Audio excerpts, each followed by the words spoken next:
Broadcasting live from the Vegas Video Network studios, just steps from the Las Vegas Strip, it's Talktails! And now our host, she's our very own kaleidoscope of talent. What? It's Kelly Clinton!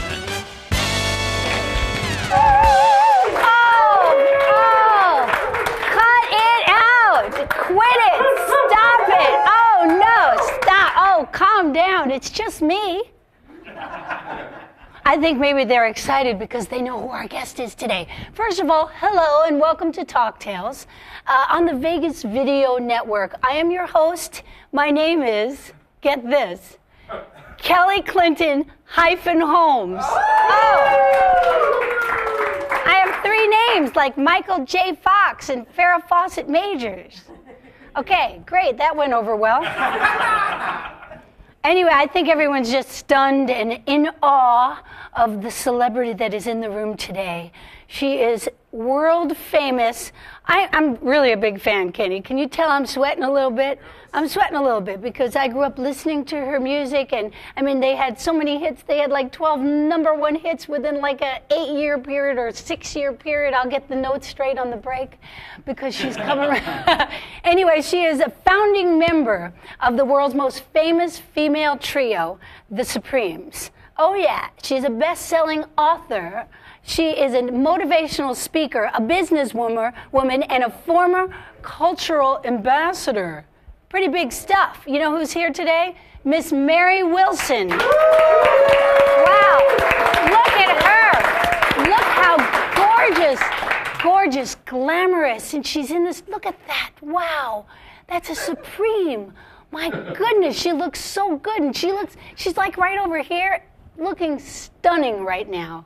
I mean, absolutely gorgeous. Okay, stop acting like a fan, Kelly, and get back to hosting the show. Before we meet Mary Wilson of the Supremes, we're going to introduce you to our own Supreme right here. He is our Talktails Orchestra, Mr. Kenny Davidson. You can't hurry love. No, you just have to wait. She said love don't come easy when it's a game of give and take. Can't wait. That's right. Kenny, right? That was nice, Kenny. Thanks. Are you a fan, Mary I'm a Wilson big fan, of course. Big fan of the Supremes? Yeah. And Kenny plays at Don't Tell Mamas. I do. And where else? At the Tuscany Hotel and Casino on Friday nights. Who's your guest this week? Which is next week, by the way. It'll be John Celentano of the Swinging Pedestrians and the Guilty Pleasures on May the 10th. May the 10th, that's perfect. You're so smart. And also, I have to tell you that we really like to call him Bowtie Daddy because look how handsome and special. Every week he puts all this effort and thought into it. Weren't you wearing that last week? That's weird. You must have forgot. Anyway, you have so many gigs. I do. Anyway, that was lovely. Can't hurry, love. Now I want to say hello to the founder, the gentleman who made all of this possible, the Vegas Video Network, Mr. Scott Whitney, our producer-director. Hello, Kelly. Hi, Scott. Hello. Were you a big Supremes fan, Scott? Yes. Because you're a musician and a singer. Oh, goodness. The puberty's finally kicking in. That's good. See, he's flashing back all the way to the Can real. I just say this about that? I had a chance to talk to Ms. Wilson, of course, before the show, and she's one of the nicest people we've had in here as a guest, because, you know, most of our guests are really kind of mean-spirited. That's not true. That is not true. Why would you say that last guy? Jeez, what a mean fella he was. No, I'm kidding. Wildhorn? No one would have known that if you wouldn't have said his name. He was a puppy dog. He was a nice guy. It's not as nice as Mary. And you know what? Mary is a very sweet, special Mary's person. something special. I met her a few years ago, and she was just lovely right away, right off the bat. And she's friends with lots of the singers in town. And you know how excited singers are to meet Mary Wilson? I bet. You know, I mean, it's kind of overwhelming. Kind of a big deal. Yeah. So did you ever sing a Supreme song? Yeah, all the time. You can tell by this voice. I do a lot of Supreme songs. You have a bit of a cold, don't you, Scott? Yes. I got kind of the Barry White thing going. Did you ever try that thing? It's called a neti pot. I don't know, Mary, if you've ever heard of this. Oh, where they put water through your nose? Well, they don't. You do. Yeah, no. Unless you had someone. Why would I do that? Why do you do that? Because, anyway, we won't go into it, but it's saline. It's Have you salt done it? water. Sure. All the kids are doing it. Not this kid, babe. It works. It's really good for some singers do it every day just to prevent any kind of allergies or anything like that. Hey, Scott, what are you doing June 1st? I'm going to go see your show. Are you? Are you really? You told me I was. Well, I really want you to be a part of it. I'm doing my one-woman show at the Suncoast. Right. Which is where Mary Wilson is going to be working. What? So let me tell you about my self-esteem. I'm feeling like... You're feeling pretty good now? Yeah, actually, or I'm feeling frightened. But I'm very excited about doing the show. And I'm going to have a special guest. Do you know it's one of your favorite singer-dancers in town? Oh, am I going to be your guest again? How do you look in a red dress? I look awesome.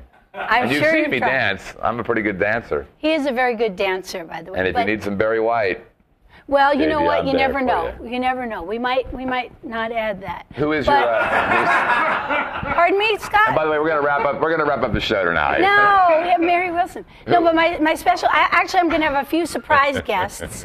A few guests that you won't know until that night. That's what a surprise is, by the way. But I'm going to have Tara Palsher from Vegas the Show. Oh. Yeah. You know, the one who can like lift her leg up like this, right? I mean, she really does that, by the way. She really does do that. I saw a picture of it. No, I've seen her do it in the show. It's amazing. It's like she's just, she has no joints or something. Is she going to do it in your show? I can't say. Can I make a recommendation? No, never There are mind. a few surprises in the show. But anyway, that's June 1st, and I'm going to be doing some characters and having some friends. Speaking of friends, you actually, when Chris was hosting the show, you had Dominic Allen from Foreigner and from several other things. He's an actor and a musician and a singer. And you had his lovely wife, Leigh Zimmerman. Right. And she was starred in The Producers here in town and in Chicago on Broadway in several shows. Well, they moved back to London because she got called to star in A Chorus Line. Right? Right. And she's playing the part of Clint Holmes. She's playing the part of Clint Holmes? You're not in Chorus Line. You don't know the character's name? Okay, well, she's the lead in the show, or one of the supporting actresses, and she was nominated for what is basically the Tonys in London, and they're called the Olivier Awards. You know, I saw her picture on a poster when I was in London in February. Oh, that's right, you were just in London. Yep. And absolutely gorgeous. She's like 6'2", I think. Yeah, she's tall. Really about 6 foot, and long legs up to here, and just beautiful, gorgeous, and an amazing singer, actress, and she won. She won the Olivier Award for Best Supporting Actress. Congratulations, Leigh. Very exciting. So, you know, Clint and I actually got married at Leigh and Dominic's house here in Las Vegas. Nice. So they're very, very good friends. Because you can't just get married at an acquaintance's house. You know what I'm saying? I do know. Because, you know, with people coming through and trampling the carpet and everything, it was gorgeous, and I love you, Clint. I'll never forget it. Okay. Mary Wilson is here. And I have to tell you, I grew up, I always talk about Cher and some of these folks. I also spent hours in the mirror trying to be a supreme, you know, and because I wasn't great with harmony, I had to go for the lead. I had to go for the, if you need me, call me. Wherever you are, no matter how far, just don't call me collect. That's it. That's all I got. And then, of course, give me the...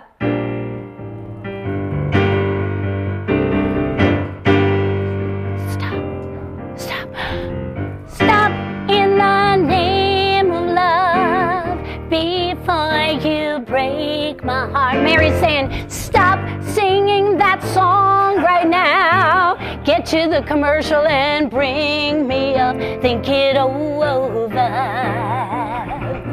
Think it over. That after about 3 minutes, you'll tune out. Most Vegas media companies think if it doesn't jiggle, you won't tune in. At the Vegas Video Network, we think both are wrong.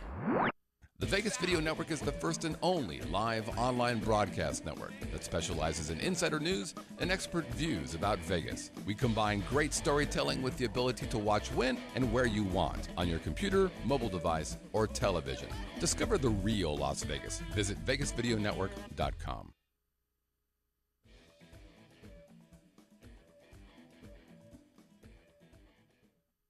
Stop in the name. Shut up, Kelly.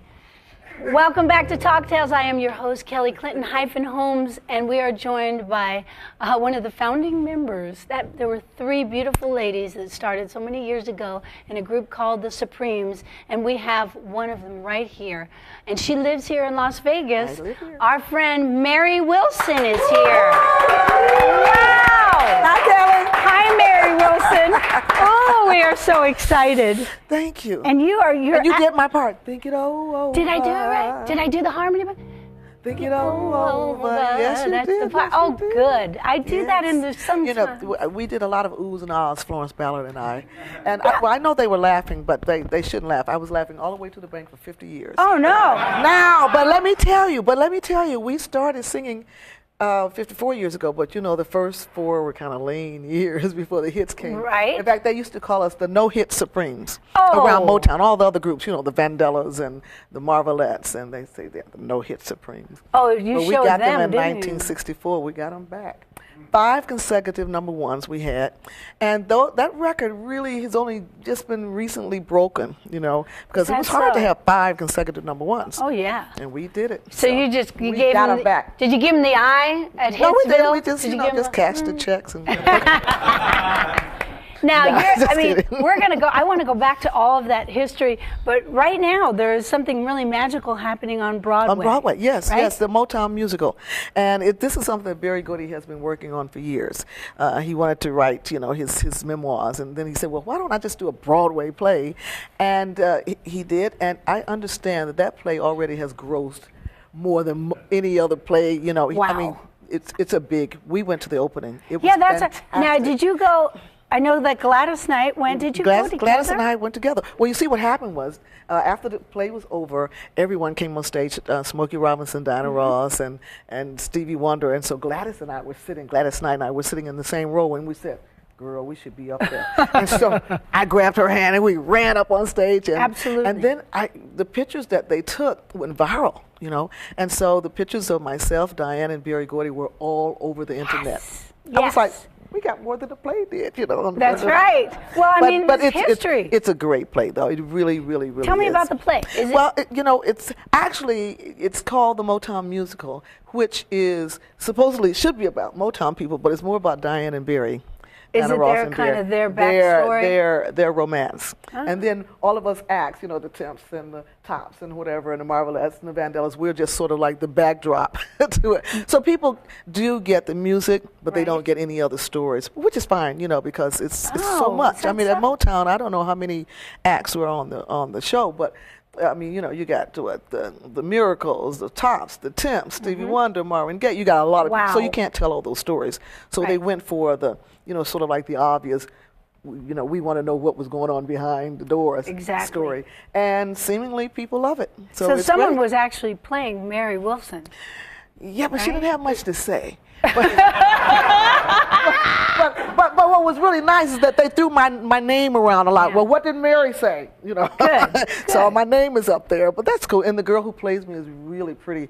Alicia, I think her name is Alicia. She's very, very gorgeous. Of course, she's gorgeous. Thank you very much. I mean, how beautiful is this woman today? And you were as a little girl. Just had my 69th birthday, March. My goodness. 69th birthday. Oh. And I say that.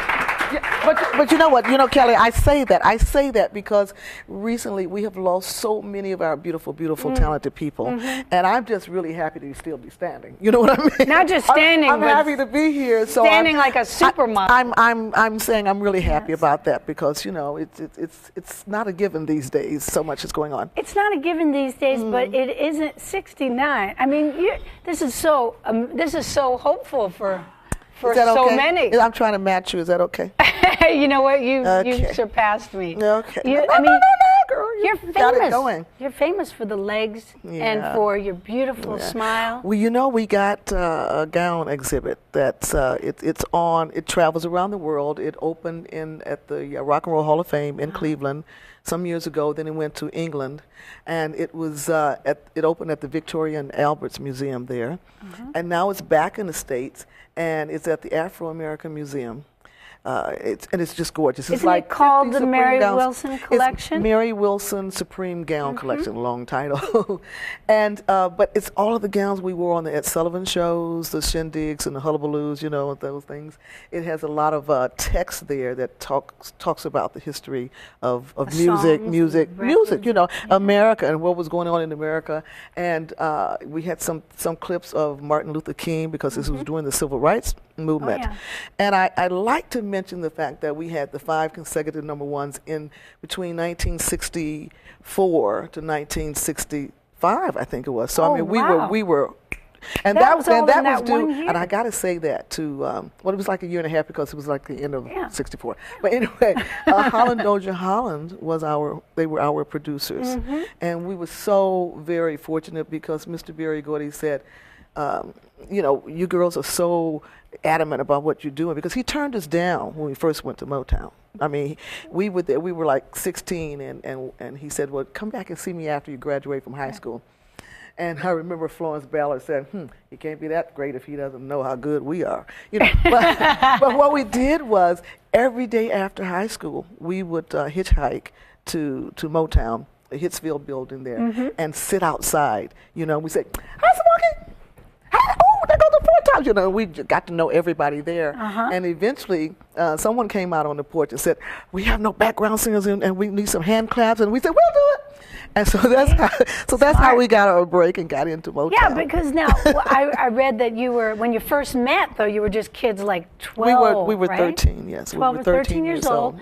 And you did not go to school together. No, right? No. Well, we lived in the same neighborhood. Right. That was it. But we went to different schools. But Florence and I actually did go to the same school for a while. And back in those days, they would have these talent shows in school. And so I remember Frankie Lyman and the Teenagers were the hits then. And you remember, Clint, you remember the song, Why Do Birds Sing So Gay? Of course. Lovers will break the break of day. Why do they fall in love? Well, that was a hit, right?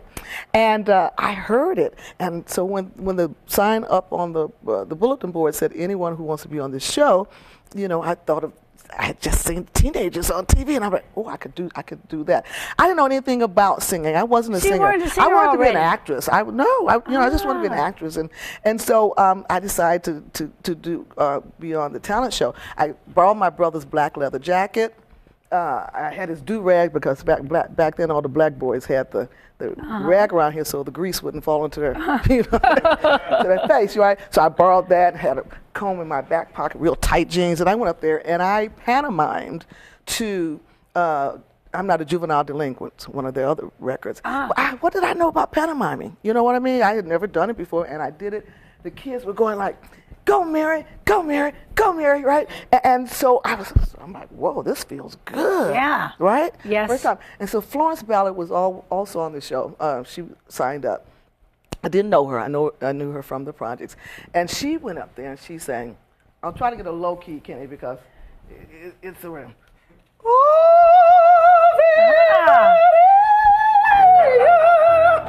Now she's only 13. She's only 13 too, right? And so we're all like, whoa, what a big voice, right?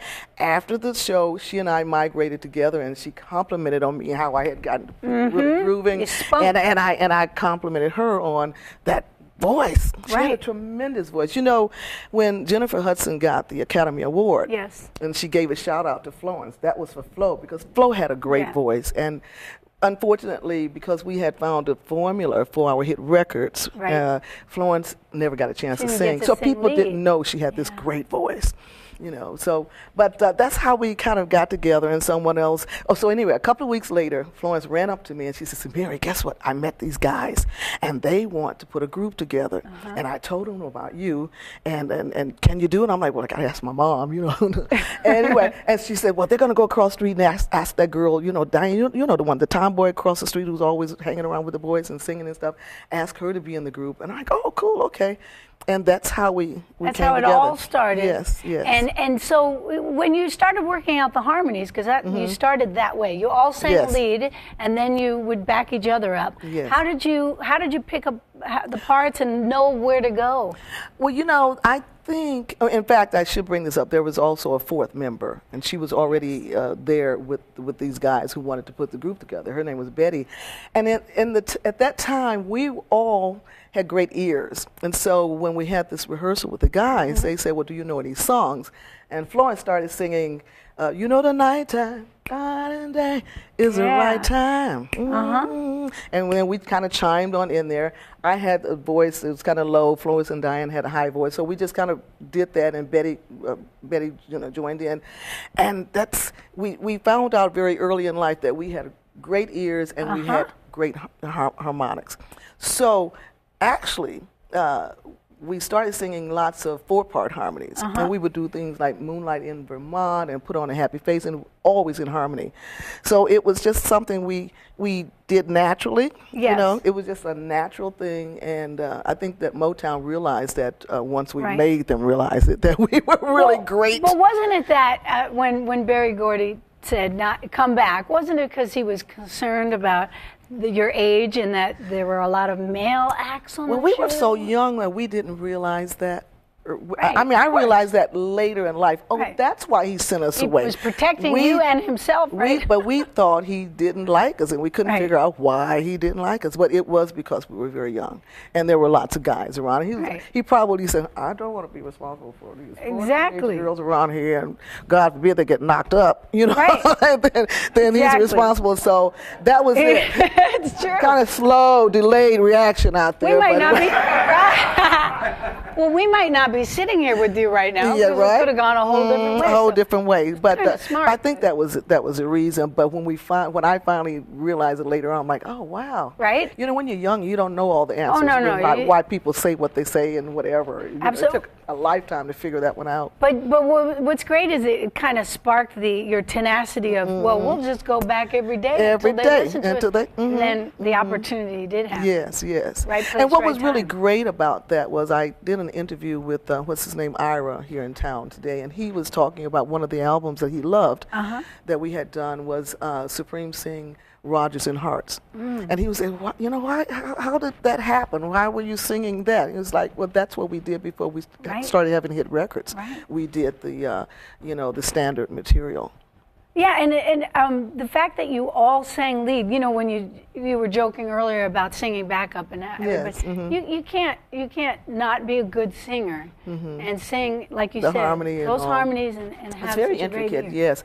Well, the one thing, and people always get that wrong when I say that, they think that I'm kind of talking against Diane, and it really is. I'm saying it because to say that we all had excellent voices. They were different kinds of voices. Florence was more of an Etta James, Aretha Franklin kind of R&B singer. I was really into ballads, and Diane was more of a pop singer. So, you know, he went for what he thought would be commercial, and it was, you know, so he was right. So, I mean, I have no problem with it. The problem that affected me was that I didn't develop at a very young age. When we started doing that, I stopped developing. When you say develop, you know, the vocal. Do you mean? You mean? No, I don't mean that. I was. You meant. Yes, that. Okay. Yes, right. Okay. That right. We had that discussion earlier, but we won't go into it. Okay. Is that a microphone? But so I didn't get a chance to develop my vocal talents until after the Supremes were over. And that's when I started taking acting classes because I always wanted to act. I started taking vocal classes and all. And it took me years. Someone mentioned, I think Scott mentioned London. It took me years of after the Supremes ended, traveling around the world, especially in London, away from America, and to learn how to really sing lead again. And it took me about 10 years. And just recently, what I did was... Yeah, tell us about that. Well, recently what I did was I said, you know, I'm known for Supreme's music, but no one really knows what I sing like. Right. Even I don't know what I sing like because I was still doing Supreme songs.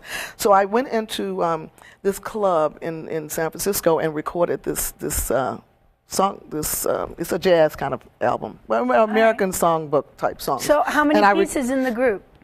It's my same band. They've been with me 21 years, so they did that as well, Wow. 4 pieces. And so I recorded all the things I always wanted to sing. Yeah. And it was such a big hit that now it's a whole part of my my act. I have a jazz act. I have a rock and roll act, which I'll be bringing the rock and roll act to Suncoast where we're Is working. that where you're doing? You're going to be in June, yes? I'm going to be in June. I'll be there in May. You're going to be there May. I'll make it real hot coming for right you. up. All make the stage real hot for you. Yeah, So, warm it up. all you got to do is go out there and just. Yes. Get the Mary Wilson there, and I'll be ready. Maybe I have to. After all. Right. So you're going to do your rock and roll? I'm only doing the rock and roll show there. Yes. What I kind of did. You know, I was at the Smith Center where I saw Clint and Frank, and they were doing songs that I love. There was one, something is the moment or whatever. I've got to go and find This it. is the moment. I want to sing that song, but anyway. You need to sing that I love song. songs like that. It was the meaning is so great for a person of my age because you're at a point in your life now where you really get it. You really get what this life thing is all about, and you know, it's like, wow, it's this moment.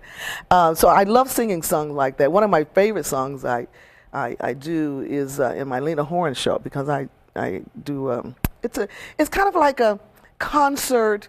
Is it theatrical piece? Okay. Yes. And so the person, James Gavin, who wrote her book, a book about her life, asked me if I wanted to star in this particular production, and I did it at the Smith Center, and it was a great smash there. But one of the songs is "Yesterday When I Was Young."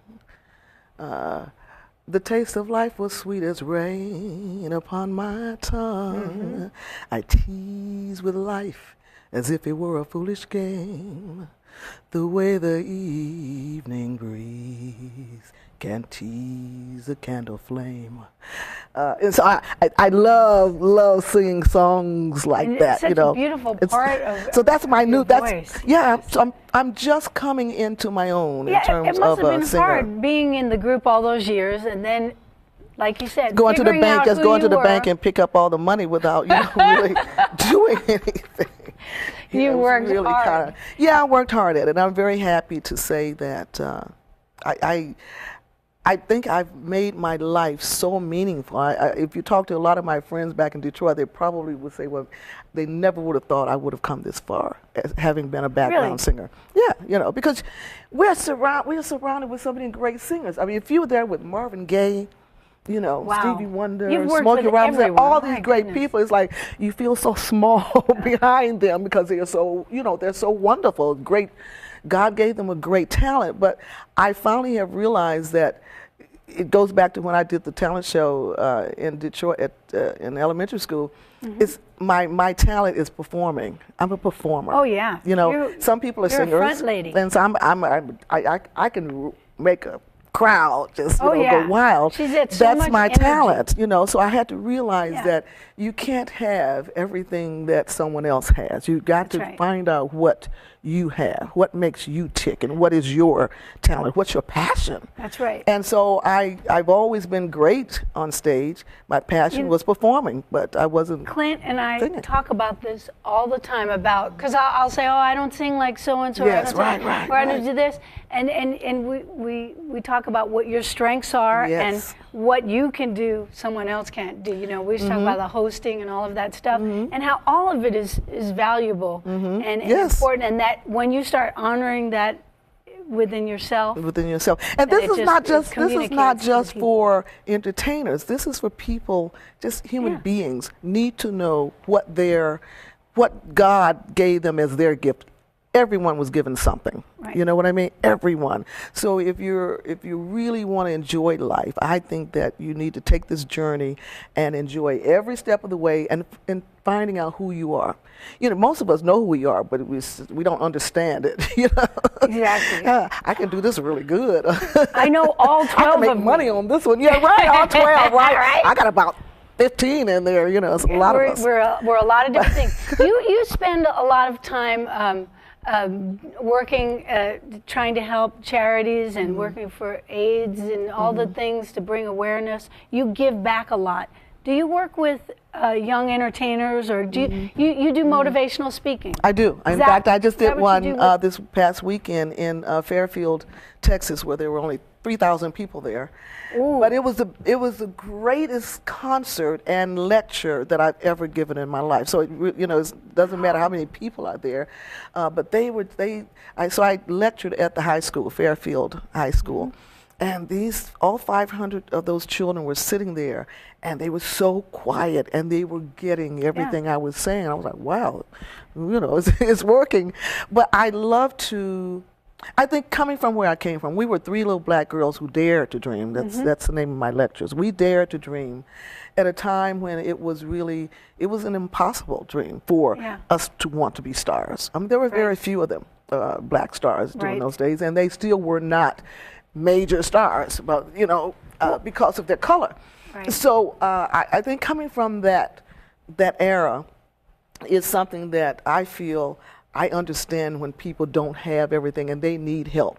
Because if my mother was on the welfare and all that, we got cheese and this and that and all this kind of stuff, free cheese from the government. If we didn't have that, we could have been on the streets just like a lot of people are now, because they don't have that extra help. So as an entertainer I call myself a living legend because I have made a lot of history. We, the Supremes, have. And I think that because we've done that, we owe it to the public and to humanity and to the universe to give back some of that. Pay it forward. Give back, because it's got to make things better. I mean, I believe that if we all had great thoughts, we wouldn't have time to have wars or have all this, unless you're just crazy. And there are some crazy people out there. I found that out. Yeah, I didn't know that early on. Yeah. I really didn't know that. I've dated a few of them back before. I did too. Oh, I didn't say that. BC before. I didn't mean that. But you're talking about I know, a quick change subject. You, Ed Sullivan Show. Oh, yes. Here they are, right? He forgot our name. Oh, God. The girls. Oh, is that so? That's yes, right. he was my so goodness. funny. When we first went on Ed Sullivan, I'm sorry. No, I was going to say breaking racial barriers, all the stuff you were just talking about. Yes. I mean, television, having that kind of exposure changed the history of the world. Yes, I'm very happy that we were in the right place at the right time. But and things don't just happen. I mean, I think that there's a reason for things happening, and I know that when we were on TV, the Ed Sullivan Show, in fact, there was this one lady said to me one time in Florida, she says, I allow my children to watch you every time you're on the Ed Sullivan Show. She was a Jewish lady, right? I allow my children. And so my brother was a Black Panther. He said, what does she mean? She allows her, But it's true, because at that time, they didn't even have our pictures on the cover of albums and things, But people had to listen in their, with their little transistor radio to blues and gospel by black people, because it was not allowed in your home. So I'm very happy that we, the Supremes, were at that area, because there were many pioneers before us, Miss Horn, Ethel Waters, there were many of them who were not able to really do what we did, because we were at the part where the world opened up and the acceptance was there, whereas when they were there, the barriers were still there. So, we were there at the right time, and I think that we did help, but it was done. The hard work was done years before by other artists before we came along. So we just kind of walked on through, somewhat like what's happening today to the young, people who are out there in the arts today, the artists and the actors and so I mean, they're doing major things. They're making loads of money that we never made at the height of our career. But you were a big part of the chance for them to do all that they've done. I know we're running out of time, Scott, but I do want to say you are also, this is a best-selling Well, I must come author. back. I must come back. I did my book, tell Dream us about Girl. your My Girl. book, Dream Girl. My Life is a Supreme. That's a bestseller. And, the play was, and everyone thinks that movie and that play was about us, but it wasn't. You mean Dream Girls? Dream Girl. It wasn't about us. Wasn't? No, I didn't get paid. If it's about us, we get paid. I didn't get paid. So that's why I have my book, because now when people go to my website, go to Mary Wilson. I have my books, and I sell my books on there. That's right. And your CD. And this is my new CD too. Life's okay? Been Good to Me. That's my new CD. Life's Been Good to Me, and Sell. Sell. There's more than one book, isn't there? Yeah, there's another, but it wasn't. Okay, it never wasn't mind a that big book. We won't talk bestseller, about but it's that still really a good one. It's really good. It's a really good good. one. It's But got I have a juicy big, stuff I have in there a about big lovers and secret. stuff. Yeah, it does. What we won't You talk have about. a But listen, secret? I got a secret. No one can hear us. So I just know, tell okay. me. No one's listening. I'm going to be working here in Vegas, my own residency, but I can't say because I haven't signed the contract yet. So you're saying you're going to have your own residency performing here In Las Vegas, yes. Are you kidding? Don't tell me? anybody. I won't tell anyone. I won't tell anyone if you'll sing a little bit of a song before we go. Okay. Mary Wilson at the Suncoast on the 10th, May 10th. 11th and 12th. 11th and 12th? Yes, 11th. but I'll be singing rock and roll. But this is Kenny. You know, I waited till I saw the sun. I don't know why I didn't come. I left you by the house of fun. I don't know why I didn't come. I don't know why I didn't come. When I saw the break of day, I wish that I could fly away. Instead of kneeling in the sand, I was catching teardrops in my hand. My heart is drenched in wine. You'll be on my mind forever. Something had to make you run. I don't know why I didn't come. I feel as empty as a drum. I don't know why I didn't come. I don't know why I didn't come. I don't know why I didn't Come. That's it. I don't know what it means, the song, but it's a pretty song. Right? Mary Wilson. Woo! Thank you so much. Thank you. That was fun. May Thank you. 11th and 12th at the Suncoast. Yes. Oh, that was beautiful. Yeah. That was I love that thing. song. I love that song. Let's sing more. Isn't that good? Yeah.